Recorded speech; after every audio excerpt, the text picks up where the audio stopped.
नमस्कार.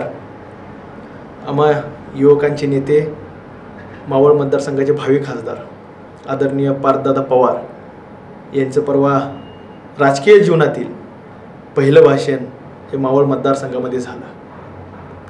त्या सभेसाठी आमचं दैवत आदरणीय पवारसाहेब, अजितदादा, जयंत पाटील साहेब हे उपस्थित होते आणि सभा फार मोठी होती.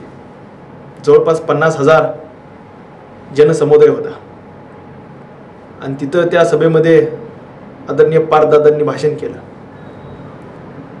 विरोधकांनी त्यांच्या भाषणावर टीका टिप्पणी केली.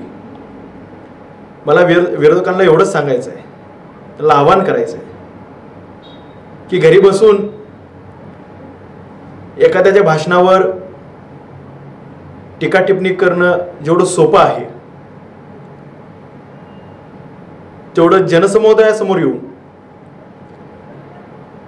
50,000, 60,000, 70,000 लाखाच्या आसपास जनसमुदाय होता, त्यांच्यासमोर येऊन भाषण करणं तर लांबची गोष्ट राहिली, परंतु व्यासपीठावर नुसतं उभं राहून दाखवावं एवढंच मी त्यांना आवाहन करतो आणि थांबतो. धन्यवाद.